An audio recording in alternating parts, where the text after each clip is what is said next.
Hey mama, this episode is for you. It's a lot juggling work and motherhood, no matter how many kids you have, how old they are, what type of work you do, how much childcare you have or don't have. It doesn't matter. It is an adjustment and it is a big thing to do the work of balancing both. And I often have moments now as a mom, I've been a mom for about 2.5 years now, where I'm like, what was I doing before being a mom? Why did I feel so busy? Because things are so much busier now. I'm sure you can relate, especially if you've done work and business and things like that before becoming a mom. But in this episode, I'm going to share with you 7 thoughts. You can call them affirmations too if you want, but if the word affirmations turns you off, think of these as just like thoughts that you can tell yourself throughout your day, throughout all the moments of motherhood and work that will encourage you and be a good mindset shift from what you might naturally be thinking. If you're a stay-at-home mom too, honestly, these things still totally relate to you, so tune in as well. And if you're in a season right now, or maybe you're about to enter motherhood for the first time, even better, you will love these because these especially relate a lot to the little years of motherhood. So let's dive in.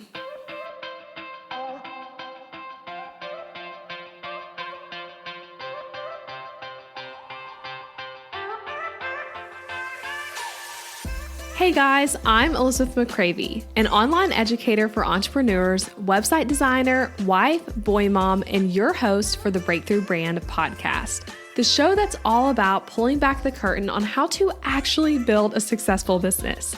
I don't skim the surface around here. If you want to dive deep into the nitty-gritty details of what it takes to run a sustainable business that fits your unique lifestyle while standing out in a crowd, then you are in the right place. I created a multiple 6-figure-a-year business in my early 20s, and now in my 30s, I'm still running that successful multiple 6-figure-a-year business on just part-time hours now as a working mom. I'm here to share everything I've learned and everything I'm still learning because I believe that the keys to building a thriving business should never be a secret. Here you'll find episodes that are actionable, direct, and fun, like friends chatting business over coffee, and a fresh, honest take on the reality of being an entrepreneur. If you're ready to master online marketing, website design, personal branding, mindset, time management as a busy parent, scalable and passive income, and business strategy, then this is the podcast for you. It's time to build your breakthrough brand. Let's do this. All right, so like I said, I have 7 powerful thoughts for you as a working mom, and I'm going to read over each one and then talk about them a little bit. I have more to say for some than others, but I'll talk through each one as we go through all 7.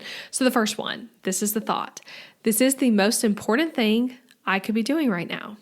And this thought is so huge for me. I think it all the time. It's huge for me both in work and when I'm in mom mode. Just reminding myself that what I'm doing right now, this is it. This is the thing I should be doing. This is the thing I've decided to do in advance at this moment. And it's the right decision for me at this time. And this is a thought, I'll be honest, I think more when I'm in mom mode personally, because sometimes the little mundane motherhood moments, I can feel like, oh, I should be doing X, Y, or Z instead. Whether it's that like the kitchen is a wreck, and so you feel like instead of playing with your child, you should be cleaning the kitchen, or you like just checked your phone and you got an important email and you feel like, oh my gosh, that email, it needs to be replied to ASAP because it's so important. Or maybe it's a week where you're majorly behind on work and you feel like your to-do list is too big to be playing Legos or reading another book or doing a super, super long bedtime. So remind yourself that whatever you're doing in that moment with your children is the most important thing you could be doing right now. And it truly is, like, y'all, I know this in my soul, even though it's like I have to remind myself of it, but your time with your children is precious, it's important, and those little moments when you're all the way engaged with them are forming them into who they're going to become and also forming your relationship with them. And it's so beautiful, and it might feel mundane to you, but it's not mundane to them. You can also think this while you're working. Maybe you're a mama to a newborn and you're feeling nervous being away in a coffee shop working while someone else, maybe a nanny, your spouse, or an in-law is with your baby, and you're feeling that mom guilt for working and being away. And this would be a time to remind yourself why you do what you do. You love your work, you love your business, you love your baby, you can love it all and have it all. And it's okay to just be totally dialed in to what it is you're doing right now in your work, in your business. So that's number 1. This is the most important thing I could be doing right now. That's the thought. So try that on next time you're feeling pulled a different direction than whatever it is you're doing presently. Okay, second thought. I really love this one. I'm a present mom and a present business owner. And this is more than a thought, but more of like a way to be a being to step into as a mom. I've always loved the saying personally, be where your feet are. That's something like I try to live by, of like being present where I am. And it's so hard. It gets harder again with the more things you have going on in life, but that's like a goal of mine. Be where your feet are. Wherever my feet are planted right now in this room with these people, this is what I'm doing, which basically means to be really present. So be really present when you're with your family, and be really present when you're doing your business owner or other type of work thing. So reminding yourself, hey, I'm a present mom and I'm a present business owner. Like, how empowering is that? So that is thought number 2 for you to try. Third thought, I'm doing a great job. Funny thought, short thought. I'll explain this one though. Obviously, there's not that much to explain, but here's how I apply this. Motherhood is often like thankless, especially when your kids are tiny and literally can't say thank you. Or maybe you have older kids and they say they hate you and you don't get them what they want. And that's your version of a thanks that day. It's often less affirming though, motherhood is, than your work might be. But sometimes your work is like that too. Maybe you're in a job or in a situation in your business where you feel like things are not going well and you're not doing a great job. And that's how you're like feeling. You're feeling like, oh, I'm not doing it in motherhood the way I want. I'm not doing it in business the way I want. I would say affirm yourself. And I get that like if you're just thinking this, but there's no real reason or meat behind it, it's not very helpful. But I like to tell myself specific things I'm doing a great job with. So here's just some random examples. I'm doing a great job engaging well with my kids today. I'm doing a great job getting really focused work done on this course I'm making. I'm doing a great job prioritizing myself today by going to the gym. I just did a great job navigating, taking 2 kids to breakfast and doing 2 diaper changes on the go. Those kind of things, just like throughout your day, look for opportunities to mentally tell yourself like, hey, I did a really great job navigating whatever this thing was that you were navigating. So tell yourself that often, even if you don't have someone else telling you that in the moment. All right, thought number 4. This is going to sound really similar to the great job one, but I think of these as different. I'm proud of myself for X, Y, and Z things. So be proud of yourself. Again, sometimes we look to everyone else around us to help us be proud.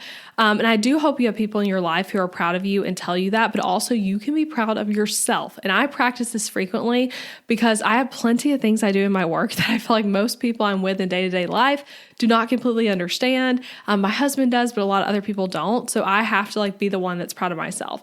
So think right now, even like as you're listening to this episode, what are you proud of yourself for today? Maybe you could say, I'm proud of myself for getting the kids to school on time and getting the playroom straightened up. I'm proud of myself for creating this new offer in my business that's going to change lives. I'm proud of myself for getting a focused hour of work done during nap time.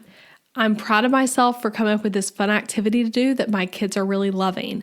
I'm proud of myself for getting us all outside and going on a walk today. I mean, whatever it is, just be proud of you. And again, like pause this episode right now and maybe think about it. Like, what is something you're proud of for yourself today? And what's something to go back to the one I shared before of number 3, I'm doing a great job. What's something you can tell yourself I'm doing a great job about today? So again, something I try to do frequently when I have like the mental space to just think about this on my own.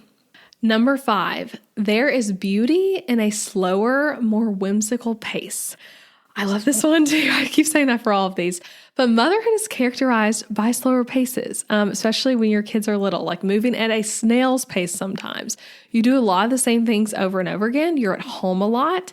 And often you're not operating off a schedule like you may prefer with your kids or like maybe you get in your work. I cannot tell you how many times I've been having my like stay-at-home mom days with my son Colin. And I'm hoping I have this like plan, like around this time we're going to go. I'm going to take him to the park. I'm going to take him to Chick-fil-A or something. And I'm like so excited. I want to get out of the house. I have this plan. I think he's going to love it because he normally loves those things, but he really doesn't want to go. And that's derailing my plan because all he wants to do is play in his playroom. And I'm like, I could force you to go to the park, but I'm not going to. I'm going to let's just play in the playroom. So much is outside of your control and so much is moving at a really slow and repetitive pace, right? Like I read the same book like 10 times in a row and things like that. And it is so good for us to acknowledge the beauty in that. You can also just like as we think about how much is out of your control, another example, you can do everything right, quote unquote, and your child only does a 45-minute nap, even though you follow the schedule as hopefully as you can that day. You can plan the perfect outing that no one wants to go to. And when you're used to structure and the pace of a job or running your own business, the slower pace can feel kind of rocky, but just reminding yourself there's beauty in it. And I know for me, God teaches me so much in those slower moments because I do tend to want more structure and want more fast pace and want to be like, okay, like we played with this enough, like let's kind of move on.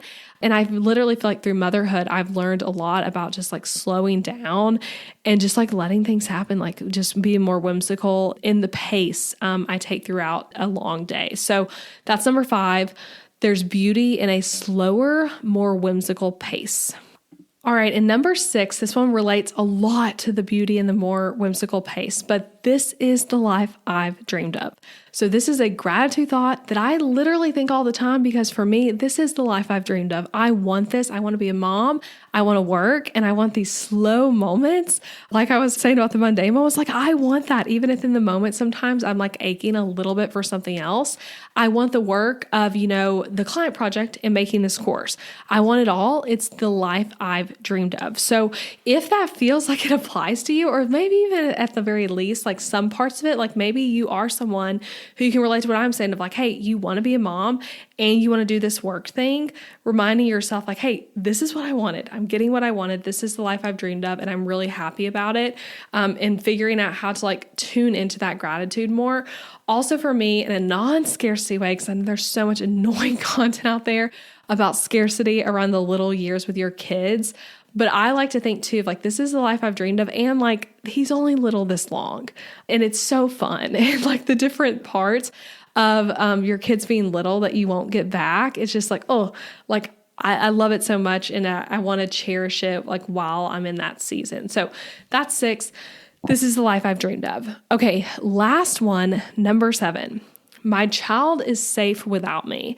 So this is a thought for all of us when we don't want to leave our babies. And obviously, I want to just point out as I say this one, this could sometimes not be true. So I get that. Okay. So if you're thinking like, no, my child's not safe wherever they are.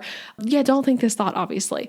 But this is a helpful thought when you do know it's true, but your stress and your emotions are making you feel as though it's not true.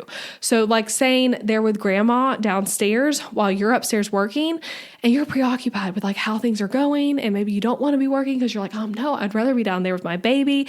Maybe they're at daycare and you're worried and you're like, no, I want to be with them. I'm feeling this tension of that they're not safe. Remind yourself they are safe without you, that they are having fun without you. And it's okay and good for you not to be together all the time, and that you need this as a mother to have that separation sometimes, and that your child is safe without you. Okay, now to close us out on this episode, I want to read through those 7 again. And again, think about how can you integrate these into the way you're just thinking throughout your day. Which ones resonate with you the most? Okay, number 1, this is the most important thing I could be doing right now. Number 2, I'm a present mom and a present business owner.